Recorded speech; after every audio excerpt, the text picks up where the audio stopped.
Right then, we are live. 1 second. Let me get the thing up as usual.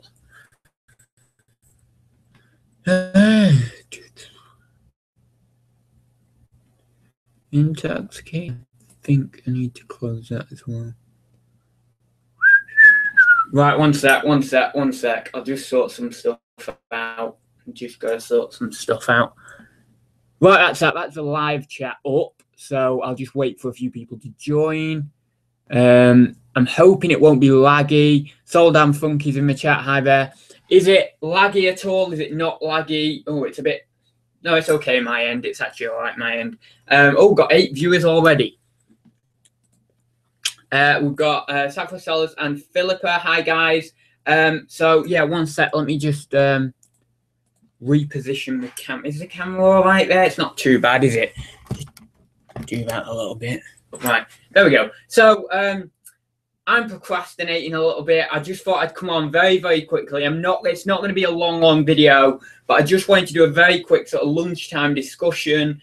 You know, a lot of interaction with the chat if possible. If you could all just throw your comments in the chat and I will read them out as well.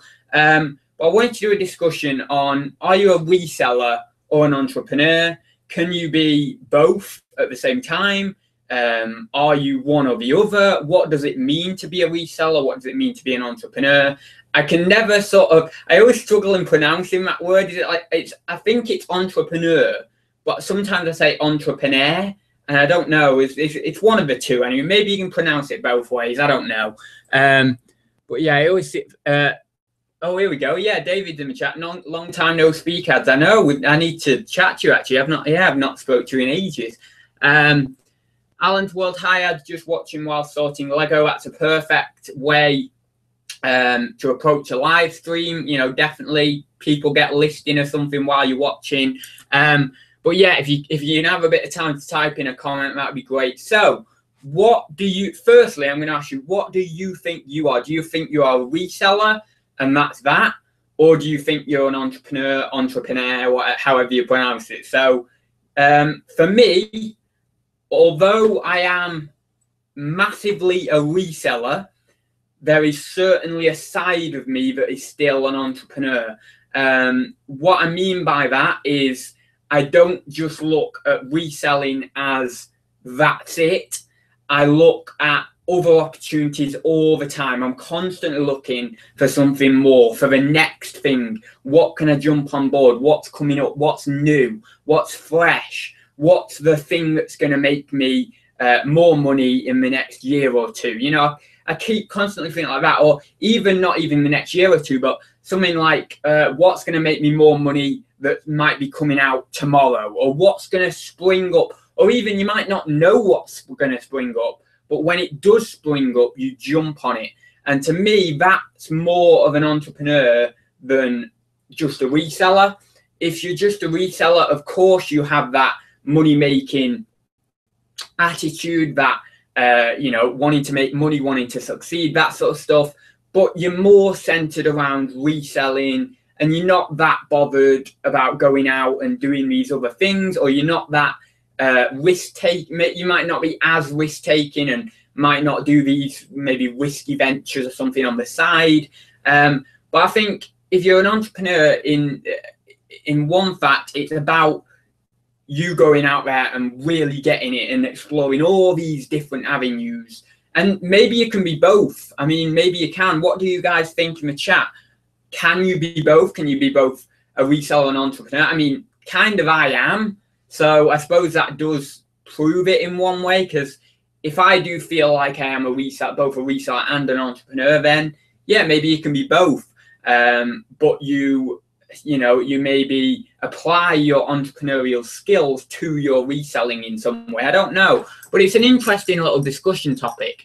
Alan's World, I oversee several money avenues all the time. Exactly, yeah. And that for me is like, you know, a hustler, a businessman, an entrepreneur, rather than just solely focused on reselling.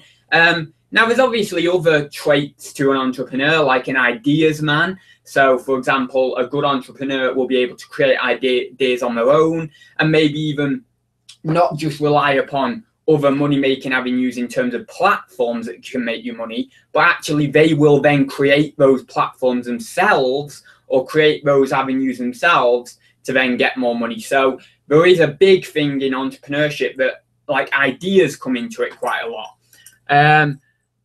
Philippa says, I think both, as I sell things for other people and take a percentage of the sale. Yeah, that's entrepreneurial. Mainly kids stuff, which I started selling 5 years ago. I've started reselling more over the past year or so. Cool. How's things, David? Long term? Yeah, oh right, Philip is saying that. Yeah, Southwest Sell is definitely a reseller. That word you can't pronounce is more for setting up a business in something new. Yeah, very true. Yeah, an entrepreneur in this sense is actually, that was the word I was looking for. An inventor, you know, as well as being an entrepreneur, as well as being an ideas man, can also be an inventor. So you would maybe say, you know, I mean, Leonardo da Vinci or someone like that was, of course, an ideas man and an inventor, and maybe they don't get called that an entrepreneur that much, but they, you know, people like that from the past who were inventors and ideas men and stuff like that, they could now be labeled as an entrepreneur. You know, Thomas Edison or whoever, you know, whoever you're talking about, all these inventors, ideas men, that sort of stuff, it can fall into the realm of entrepreneurship as well. Entrepreneurs see gaps in the market and fill the gaps. Very true. That is a very good. I thought that was Alan's World. It's Philippa actually who said that. Alan's World says, I also have an adventure training company and adult education as well. Wow, cool. You have an adventure training company. What are all these things? You don't share any of this on your YouTube. That's what I love. That's what I love. There's so much more to people than you can see on YouTube a lot of the time. And yeah, so that's cool. That is Pete. So I always want to say Alan, but sorry, Pete. Do ads tried to fill in gaps in his comedy video. What does that mean? Ads tried to fill some gaps. I don't even get that. What do you mean? Oh, I know there's some weird rude joke or something in there. But I don't even. Oh, I get it. Sorry, I'm a bit slow. You know, it takes me about at least a minute or two to actually catch up on a joke. So that was quite quick for me. No, yeah, that was funny. I imagine most of you will have watched the comedy video. So I have looked at most of the comments now. It's been an overwhelming positive response. I was a little bit nervous before I put it out because I was thinking, oh God, you know, the first one or the second one I put out did get quite a few dislikes, and I mean, I'm not that bothered about dislikes, but you know, when there's a certain volume of dislikes, you do get a little bit disheartened and you think to yourself, well, is this the right thing for me to be doing? But that one I put out, I had scripted it. I knew what I wanted to see. I knew what you guys would have liked. And luckily, by some miracle, I was right, and it got an overwhelming positive response. And I actually need to go through it and reply to all those comments. There's quite a few, so I've got to dedicate a little bit of time to that. Ads, you still seeing the girl from your last video? No, I'm not. I'm sure that was made apparent in the video as well. Hi, hello everyone. Where is Danielle? Oh yeah, I'll just go and get a shout out. No, I'm joking. Most people call me Alan. Don't worry, it is just my overall company name. Ah, right. I think the response was almost as positive, almost as positive as Great British Bake Off. Oh my God. Do you often go out in drag? Didn't look like your first time. No, I've never really dressed up as a woman. I mean, I put some lipstick on. I think I put a bit of, you know, mascara or something on one time, but I've never really dressed up as a woman properly like that. But to tell you the truth, I was liking it a little bit too much at some points. But you know what? I was putting the what do you call them on, leggings or something, or tights. That's it. I don't know what they're called. But I was wearing them anyway. But I was putting those on, and I thought, you know what? This is quite nice. You know, it was a bit. I was enjoying it a bit too much. You know. The video was great. Thank you very much, Pete. Peter Way is in the chat. Hi there. I work near Soho, so if you need any gear picking up, let me know. Lol. Funny thing was, when I was about 17, 18 in college, I actually wanted to own a strip club in Soho. We're not going to go into it. Well, we can go into that on Thursday Talk tomorrow, actually, because, you know, it isn't meant to be a Thursday Talks video, but you know me, I go off topic so much.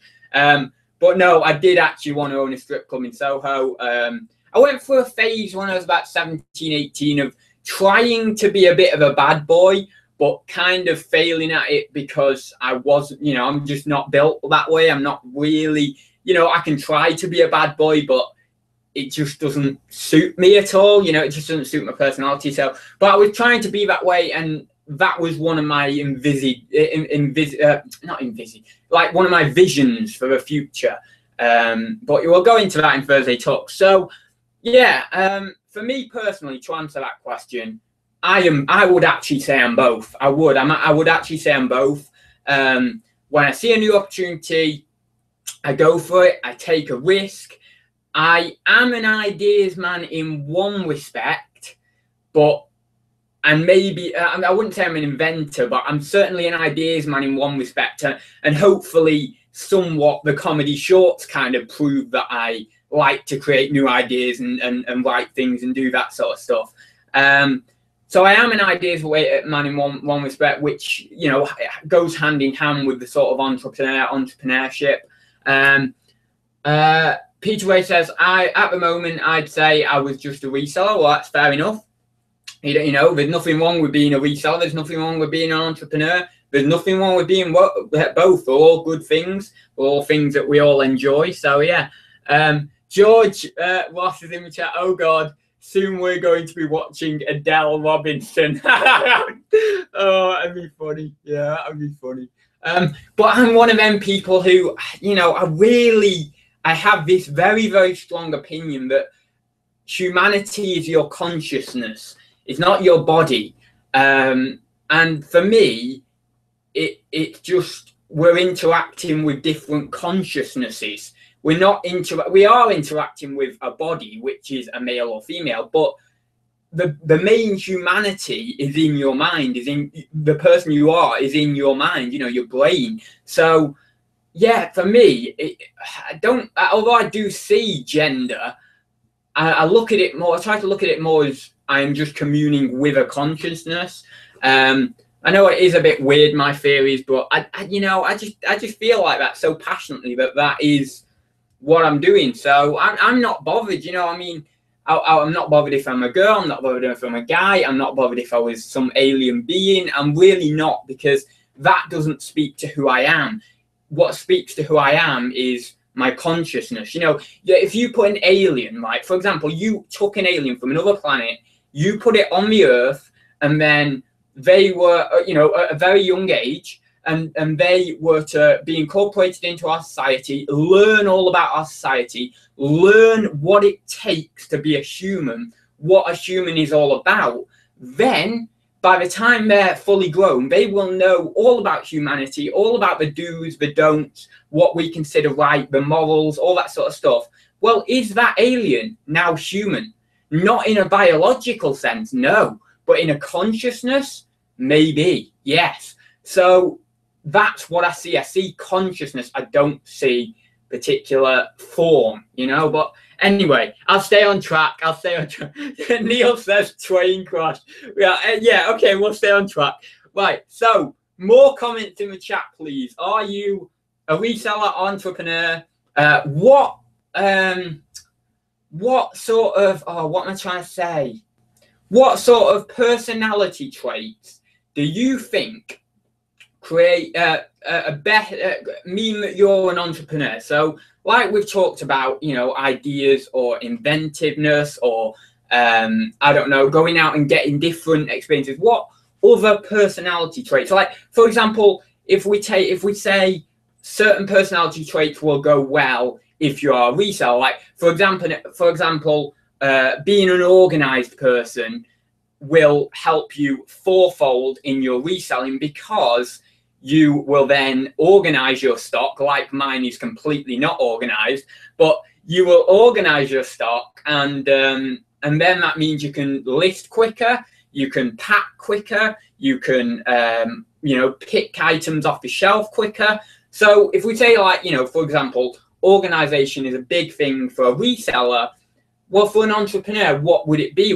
Would a personality trait be more of a risk taker or something like that? Or would it be, I don't know. I mean, I wouldn't say it would. I think organization would be one for both a reseller and an entrepreneur. But there's so many different ways to, you know, to look at this and to interpret it. And maybe some people would say that only an entrepreneur is only someone who creates these ideas, these platforms, these businesses for themselves, and does it that way rather than just doing things on other people's platforms like eBay, Amazon, that sort of stuff. So maybe some people might not believe that resellers are completely entrepreneurs because we don't take that next step and actually create our own platform to sell on, or create our own website. Maybe you know, a good example of an entrepreneur is someone who is a reseller, but maybe resells things on their own website because they've gone that extra step to create that idea, put it into action, and then get their website and really create a completely solid new structure of their own. So maybe that's more of a description of an entrepreneur against a reseller. Right then, where are we? What's this alien's name? He's clearly got too much time on his hands. Lol. Being able to talk to people. Yes, social. So, I mean, that is a big one. Networking, right? This big word that everyone tells you, networking, and I've been taught it bloody all my life, networking. From about the age of about 15, 16, when we were doing business, we'd always start getting this word come through, networking. All that means, and I don't care who you are, all that means is going somewhere and talking to someone and just conversing like a human. Why do we not just say talk? I'll tell you why, actually. It's because they like to think they're bigger than other people, and they have to call it this big networking. But really, if we get right down to the bare bones, it's just talking. That's all it is, socializing. So, yeah, I think socializing and networking, shall we say, is a big one. More so for, well, I wouldn't, maybe not more so, but certainly entrepreneurs definitely. Resellers certainly is. I'm trying to think whether it's more needed for entrepreneurs. Maybe it is more needed for entrepreneurs, but it's certainly a big thing for resellers as well.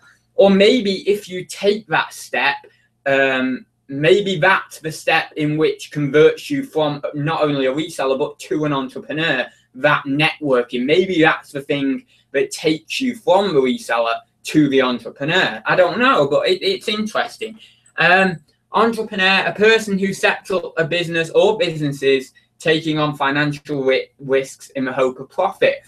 So that description is quite good. However, does it specify whether the business has to be something of your idea, of your making? Because a reseller, generally that business model is already there, it's already in the space, whereas someone else, and then you'll just basically set up a business and you'll do what everyone else will be doing as a reseller, selling on eBay and Amazon. Now, is that truly the same as an entrepreneur? Because an entrepreneur is really someone, because it doesn't quite specify in that description whether it's someone who creates a solidly new business structure or whether it's just someone who creates a business. Like, I've got a business, so I'm an entrepreneur, but I think I am an entrepreneur, but I don't think I'm a full entrepreneur. And then we get into the kind of thing of you have entrepreneurial skills, but you're not quite, a full level entrepreneur. So I mean, there's all different levels to this. You can really delve deep into it, and you can really think, well, I've got these sets of skills which do kind of make me this. but I wouldn't say I'm fully that. You know, there's all different levels, and again, it's only opinion, really. It's discussion. It's hard. You can define things well, but sometimes things are in a little bit of a grey area. Like I feel somewhat this topic is. It can be defined black or white, but you can also have a few entrepreneurial skills, but not necessarily be a full entrepreneur. So it's kind of got a bit of a grey area to it. All I know is I'm at that stage in my eBay reselling journey. I'm getting bigger inventory with bigger items, more bundles, and not so much of the small items. Well, I mean, in that respect, you are a reseller. But then again, you're going out of your way to improve your business by completely changing up your model. So in a way, you've then got an idea to forward your business, wherever you've got an idea from. So that then means to me, really, to me, my personal opinion, that you have some sort of entrepreneurial skill. Now, there's also probably in this discussion, copying could come into this, or I wouldn't like to say plagiarizing, but let's just say copying. So copying a certain business model, it doesn't really make you an entrepreneur, in my opinion. Maybe there's some sort of skill in it, and maybe you adapt things yourself, but I wouldn't say it makes you a complete entrepreneur. Like, there's things in my business that I've took from other people. That is not an entrepreneurial skill, in my opinion. That is just like, you like what they're doing, so you sort of take it on board. Now, you might change it a little bit, and there might be a bit of skill there in changing it, but it doesn't make you a full, a real entrepreneur, or really have a lot of skill with regards to that. But if you maybe look at someone, now this is a different example. Say you look at someone and they're doing something, and you basically get a load of their work, and then you think, right, what can I do with it? Like changing a title on eBay, right? So you go down the Selfsimilar, you go down the sold listings, click into a listing, and you can click the sell one like this or something it's called. And then you've got their title there, but you don't want to use all of their title. It's not great. It's not a great title, and you don't want to blatantly copy it anyway, because I think there is something to do with terms of service and stuff with that.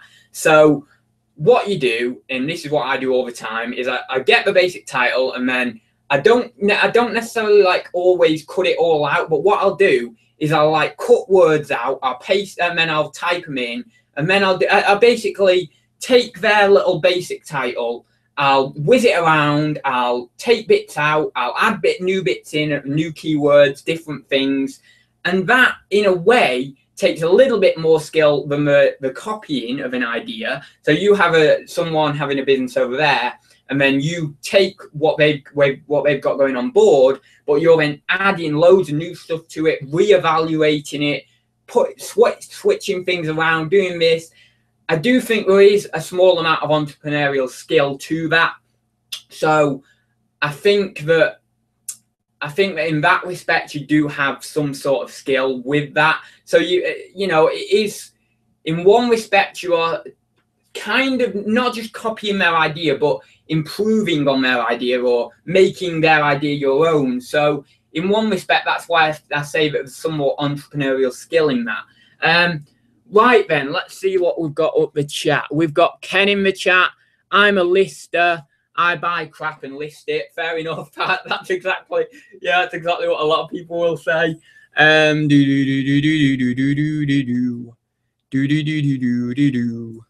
Anyone remember how we ended up here? I don't know. Ads, where's the mic? What do you mean? It's here. What, is it not working or something? Is it working? I don't know. Right, yeah. Anyone remember got beamed up, lol. Right then, let me go down the chat. We've got quite a few people in here now. Oh, bloody hell, we've got 33 people. X-Filed theme tune comes to mind. Well, I don't even know that. I've not watched X-Filed.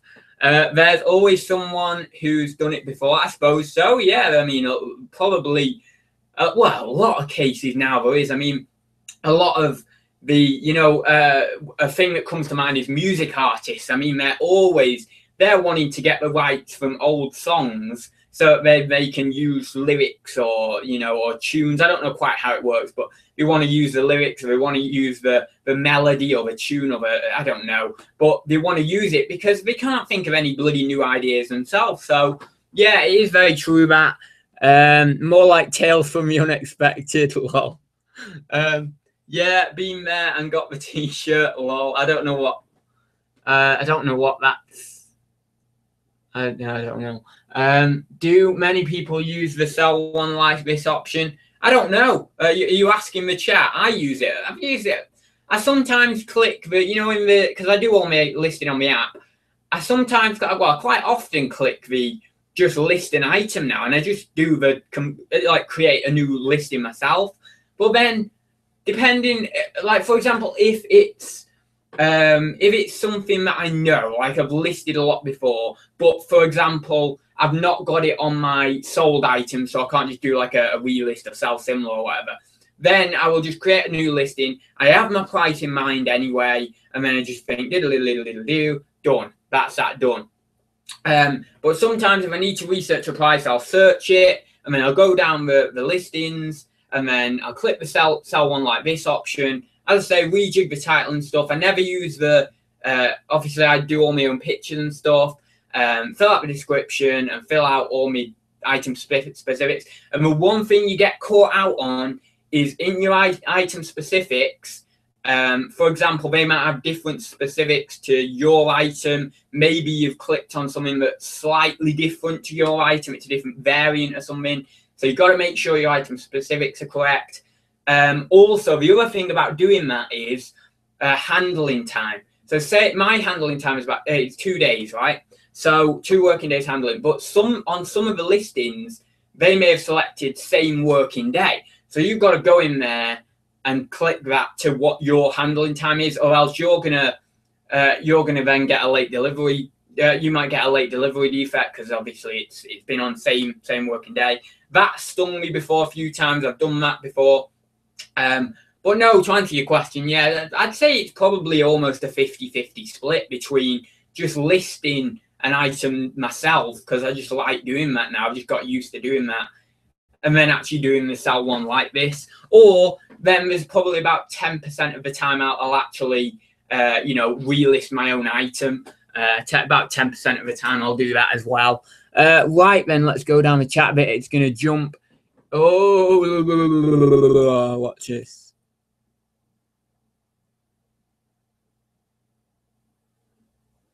Well, if YouTube didn't exist, would you still be a reseller? I would not. I would not be a reseller.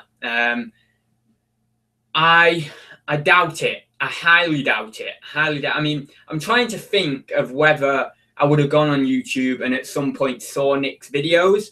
I may have done, but it may have been like now. It might have been 2 years later, and I might be starting 2 years later.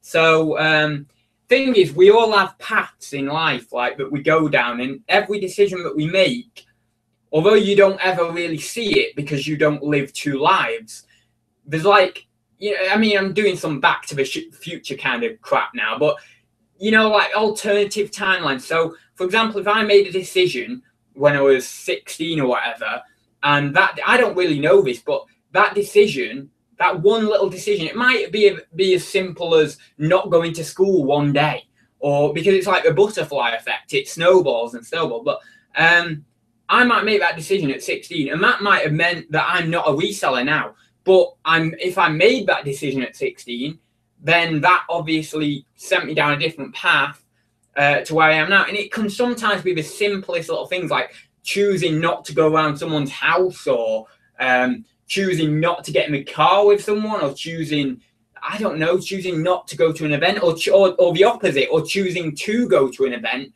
that you weren't going to, or choosing to get in the car with someone that you weren't going to. You know, that's how I see life. That's life to me. It's all these different alternate timelines, and there's all these, and I always think to myself, what would my life be like if I had done this, if I had done that, if I had done... I really like analysing these things. I like digging down deep into time and really seeing, because obviously I love time. I think it's cool. It's one of the subjects I really love the most. It's a weird subject to love, I get that, but you know, I'm a weird guy. Ken, are you ever coming back to YouTube? Yeah, you should do a few more videos, Ken.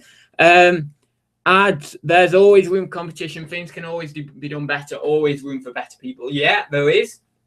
How old's the cat now? I want to say about 16 weeks, 15 weeks. I mean, I don't even know. I've lost count. What are we today? We're the 30th of August. She was born on the 10th of May. So what's that? Just shy of 16 weeks. I mean, it's like 15 weeks, something like that. So yeah.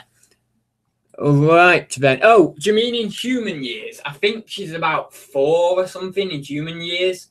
But she's only like 4 months old, because there's no scientific way to establish a cat's age in human years. I researched it on Google, so I don't know quite how valid my information is, but I'm just going to tell you what I found. But basically, what I found was the first 2 years of a cat's life is equivalent to 25 years in age. And then every year after that in human age, and every year after that is only 4 years extra, because apparently there's no scientific way to calculate properly how many years a cat is in age with years, in terms of like a set number of years each year, except after the first 2 years of life, because they grow so quickly, but then their growth starts to halt a little bit as you get over that, you know, 1 or 2. But yeah, that's what I found. So by the time she's 2, she should be 25, if what I'm reading is correct. Then when she's 3, she'll be 29, 4, 33, 5, 37, 6, 41, and so on and so on and so on. Because cats live between 12 and 18 years, I believe.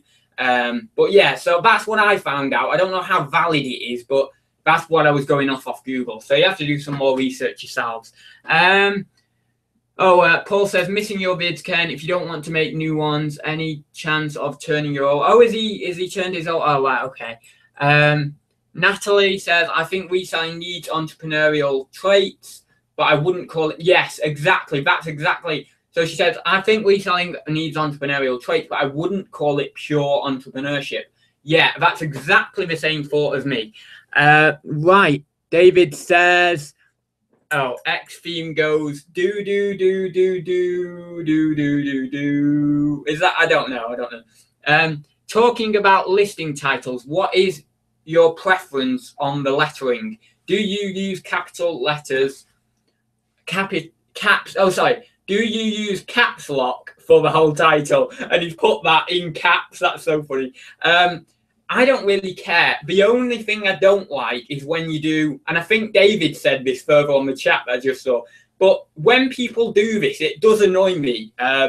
When you have like a few capital words or words in caps lock on the listings, on the title. So you'll have first bit not in caps, then you'll have a capital letter. And what really annoys me as well is not using, now this is a marketing tip, when you're in like marketing, a lot of like billboard ads and things like that, if they're not all in capitals, every single first letter of each word will be a capital letter. Now you shouldn't do that in English writing, like in writing a book or whatever. You should just put the capital letter of the start of the sentence. That's it. Every other word is in lowercase, is lowercase. But in marketing, what people do is you put, like, for example, you've got an eBay listing. Let's say, I don't know whether we've got anything to hand properly, but, well, let's say this microphone, right? So, I can't say that because then the microphone's going to go off, innit? The microphone, the voice will go, right, let's say, I don't know, like this. So, oh, great, it's not even got a blooming hole in the bottom of it. This is going well. Right, okay, let's choose it. I'll have to pick up that change in a minute. Right, so this is a power bank. So in the listing, I don't know what it's called, right? It's a juice power station. So what I would put is juice with a capital letter, U-I-C-E, and then separate word power, like with a capital P, and then after that, power bank, as in like a capital P, but all in lowercase, all the rest of the letters in lowercase. I like that, so I try to stick to that. I like, capital letters for each of the start of the word, and then all lowercase letters in the words. But yeah, I just like that. So that's what I like. That's what I like personally. But now, if a title's all in capital letters, it's not so bad. I don't mind that. But it all has to be in capitals. I do think it can be a bit maybe aggressive. I don't know whether customers would feel that. Probably not. But I don't know. You'd have to ask a few customers. You'd have to get. I would really like to get a random sample of about 50 or so, maybe 100 eBay customers together, no, you couldn't get them together. Focus group, that's what I mean. I'd like to get, a small focus group of eBay customers together and really just chat to them about the listings and say, what do you like about this? Do you prefer to buy off from these photos, or do you like this listing better? Or do some case studies, or, hold up some photos and stuff. I really love that.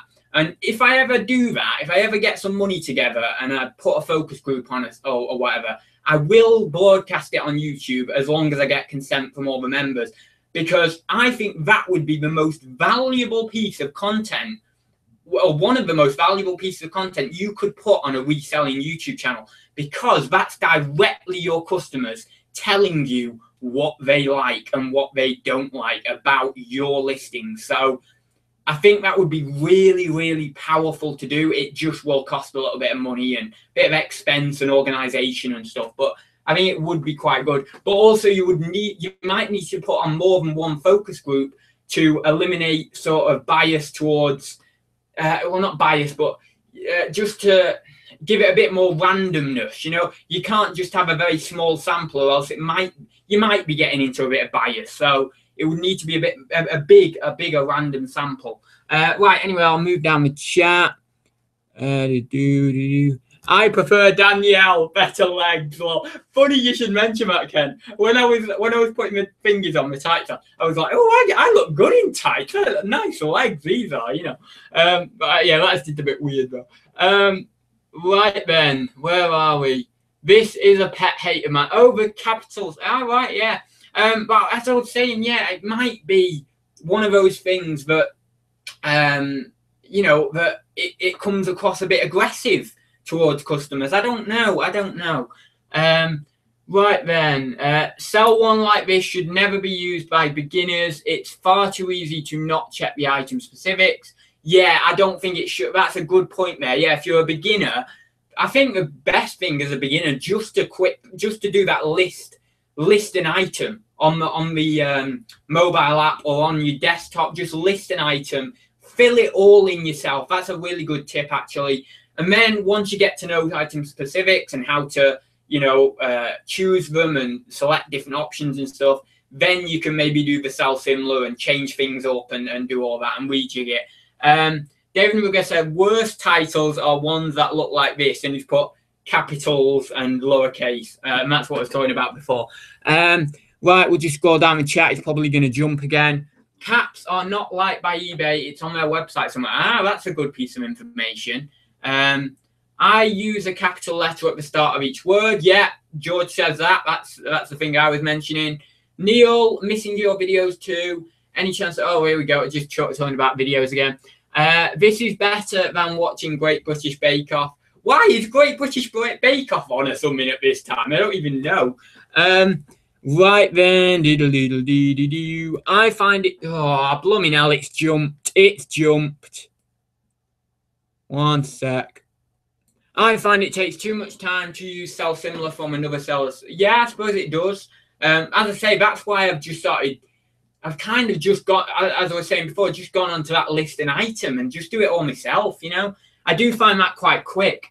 I use fully caps on my descriptions, but not tile. I think personally it looks neatest this way. Still make good sales by doing that. Oh, well, I mean, if your sales are good by doing the caps in the description, it's not that bad, is it really? That's what counts. I just have lots of templates. This is Alan's World. I just have lots of templates for different listings. Yeah, that's good. That's a good way of doing things. Neil says, too busy at the moment, Paul. I need to do things that make me money, and sadly videos don't. Very true. Very true. It's Nick's fault. What the hell? No, sorry, same as Neil, too much work to do. I can totally, what's the word? I can relate. That's the way. I can totally relate to Ken and Neil with too much work to do. I just do YouTube just like to procrastinate a little bit. I've already got about 10 listings ready to photograph, but honestly, I've got a massive pile in my other room that just needs going through, from car boots, Amazon returns, that sort of stuff, charity shops. And YouTube can be my like little half an hour procrastination. So, because I do take a little bit of a break at 3 o'clock and that, but I generally, like, I'll list at night anyway. So I just think of the day as one big work day. So I just have breaks, longer breaks here and there. So, but yeah, since about 6-8 months ago, I've really stepped up what I've been doing on eBay and Amazon. And it's really been hard to then keep up the videos alongside it. But yeah, I can totally relate. Not ready for the Sunday roast then. I don't even know what that's on about. Not ready for that. I don't know. Because of online bidding competition at auctions, I was giving way too much valuable info. Yeah, I suppose so. I think I want to. I'm just reading some stuff out in the chat. Here we go. We're at the bottom. Lol. First thing and fall. I don't even. Lol, ads. First thing and fail. I don't know what. Were you referring to me thing dropping before? I don't know. Ads, 8 new items listed onto the relist. Hey, wow, that's good. If you don't know, Southwest Sellers always seems to list items while he's watching me. Bumcrack Picker says, hi, ads, and all the chat people. Just got a hi there, Bumcrack Picker. I always do a little. Sorry, I can't contain the smirk when I read that username out. It's just so funny. I use Selfsimilar for my own listings. Yeah, I sometimes do that as well. Peter Ray says, my full-on caps on my description, but I use many blue font. Use blue font? Oh, I've not heard of people doing it. Well, I mean, I remember it was a lot of people used to do it years and years ago, where you'd have like people would do like different colors in the description, and I still see it now, but I just used to, I don't know, I think I used to see it more a long time ago, where people would use different colors and bright colors and different things in the descriptions and stuff. And then they'd use like off-site programs to do like banners on the descriptions and all that. Don't know whether people do it as much nowadays, but I certainly do see it. So maybe we do. I always used to be, I actually used to always think about doing that myself years ago, like doing all the cool listing colors in the description and stuff, but I'm really not bothered now. Like I can't be bothered doing all the colors and stuff. Was it hard to register as a sole trader? Complicated. I have a video now. I don't know how dated. Well, I mean, this video is about a year or so old, but I don't know whether it is too dated now. But I have a video on my channel. It's one of my most popular videos explaining, literally just going onto the HMRC site, explaining how to go about doing the registration process, the first off registration process now to register as a sole trader. Now, I can't show the last few little bits in the video. If you watch it, you'll see I can't show the last couple of bits, a couple of screens, because I've already registered as a business and I don't want to register again or whatever. So in the video, I don't show the entire process, so I can't, but I do show most of it. Now, I say I don't know how dated that is. The reason I did that video is because we never got taught at high school how to register as a business.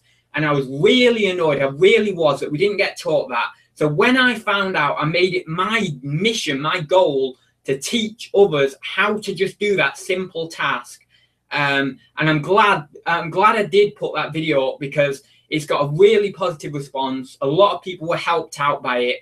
And I don't know why they don't include that in the business management curriculum that we did at college and uni. It was just mind-blowing. It's the simplest thing. It would take them 20 minutes to teach it to us, and then we would know how to open up our own business. But the only reason I ever did those courses in college, uni, and high school to do a business was to find out how to practically open up a business. And yes, we learned quite a lot about financials and things like that, but we never really learned the basic, how to actually register, or how to go about doing this, or do, like practically go about doing it.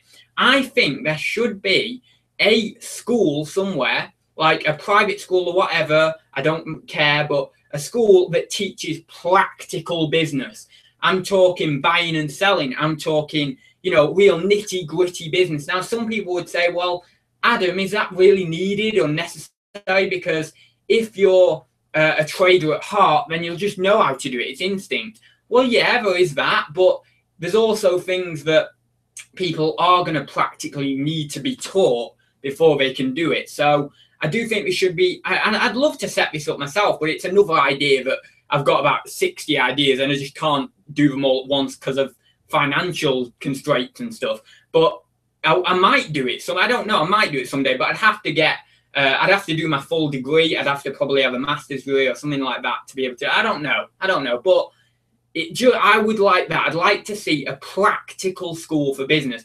And even if they could encourage the students, if they're over 18, to sign up as a sole trader and then actually start businesses while they're in this, well, not while they're in the school in terms of in the confines of the school, but I mean while they're being educated, in their run of education, because then the people who come out of that school would be really practically minded for business, and I think that a lot of people who are coming out of schools and uni and colleges now with regards to business are very theoretically minded and not as practically minded. So I don't know, it's just a thought of mine, but maybe you don't need that sort of level of practical education, because as I mentioned a minute ago, maybe it is just instinct. Maybe people just do it, But yeah, anyway, that's that. So I'll leave it there, guys, because it's probably been more than I was thinking. Anyway, it's probably been like 40 minutes.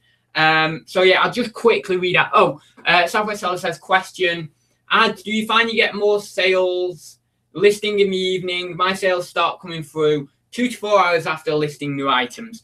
I do. I wouldn't say I wake up to a lot of sales, but maybe, I don't know, 3 or 4 of the nights a week, I will wake up to one sale. And obviously because I'm listing through from about 8 or sometimes 9, but maybe 8 till 10. Oh my God, what was that? Oh, it's train. I was just thinking, what was that? Was that some weird lorry or something? But no, it's a train. It's I live in front of a train track.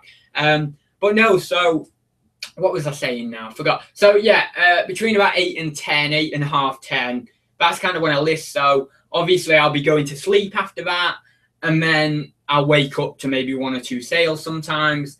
But I don't know. I mean, sometimes what had happened is if I list at 8, I might then get a sale at 9. It really depends what I'm listing. It depends. Well, I suppose it might depend somewhat what day it is, but I don't think it does too much. But yeah, I do see some sales a few hours after I list. Yeah. I'm on my phone. Now I can't read and spell properly. Oh, why? What's he put? Nice on. Oh, I don't know. All my main text for the item is in red and shop terms are in black, but all on my templates. Ah, cool. Ads. Is it cold in your bedroom as you always wear a coat of some sort in these vids? I just wear a coat like in the day. Like I'll get up, and then the first time I go out, whatever time it is, sometimes it'll be 9, 10, 11, whatever time it is, I'll put my coat on. And then I'll come back and I'll get some lunch and I'll leave my coat on.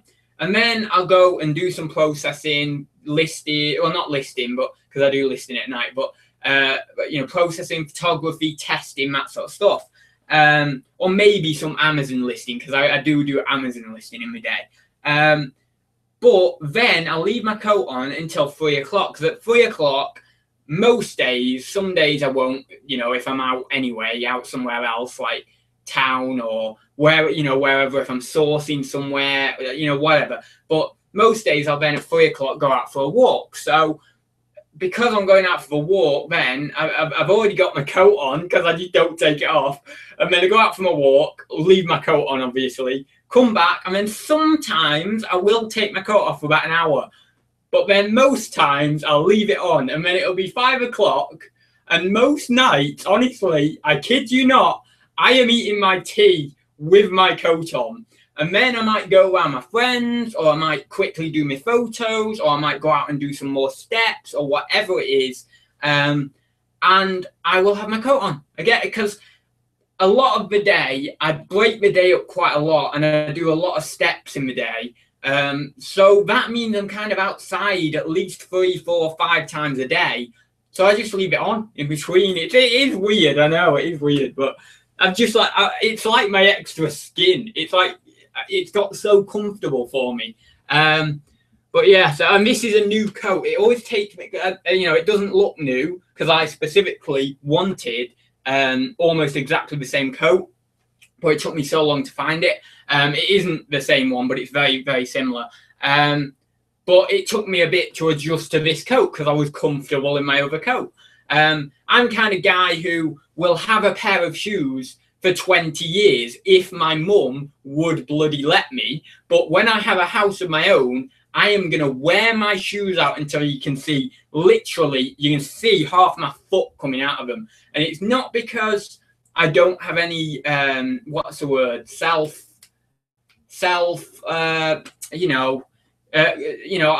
not because I lack in self-grooming or anything like that. It's just because that's what I like. I like comfort. I like a pair of shoes. I like a coat that you can really rip to shreds. You really get comfortable in, and you can walk them out. You know, you walk in your shoes and they're falling off your feet. That's what I like. And in that respect, going back to the topic, I am a true reseller, dealer, trader, because a lot of the resellers, dealers, traders you see are quite like that. They seem to like, they're comfortable in the clothes they wear. They seem to wear similar things. You know, okay, this is maybe a bit of a generalization, but they seem to wear similar things. And it's not because, you know, they're lacking in self-grooming or anything like that. It's just because they're comfortable in the clothes they wear. So in that respect, I kind of am a bit like a dealer or a trader or something because I wear similar things all the time. The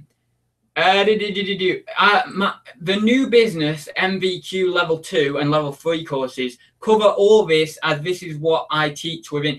Oh, that's great. That's great, Pete. That's really good. It's saying the new business like MVQ level 2 and level 3 courses cover all this. Now, I wasn't on the MVQ. I was before the MVQ. I was BTEC, and we never got taught any of this. We got taught how to do a business plan, but we didn't get taught how to register a business and that sort of stuff. We did get taught, granted, we did get taught how to do a business plan, but who needs a business plan for reselling? Well, you just do it, you know, you just set up your business and do it. So yeah, that was a bit annoying, but anyway, I'll leave it there, guys. Thank you for watching. Yeah, maybe self-respect, but I don't think it was the word I was quite looking for. Not self-worth, that's the wrong word. I don't know. I forgot. Maybe self-respect is the word I was looking for. I don't know. I don't know. I'll remember it sometime. Right, anyway, I'll leave it there, guys. Thank you for watching. If you did enjoy it, please do give it a thumbs up. And yeah, I will see you tomorrow in Thursday Talks. I will be doing a sales update maybe next week because I did one not long ago. And what else is left to say? Yeah, I mean, get working. That's what's left to say. Get listing. Get doing stuff. Let your clothes wear out and people give you their change in the street. Yes! We've got entrepreneurship. We've got a new business idea. Yeah, I'm doing that. Yeah, walking down the street. Let these wear out loads and then just hunch over a little bit. No, I'm joking. That's something called, is it fraud or no? That's con. That's a con. That's a con. So we're not doing that, but it's still funny nonetheless. Self-preservation. Yeah, maybe that's the word. Maybe that's more word. Anyway, I'm gonna go now. I'll get on with some work. I'll get off for a walk, and yeah. I'll get making some moves and making some money, hopefully. So I will see you in the next one, guys. Thank you for watching. and listening to me ramble. See you soon.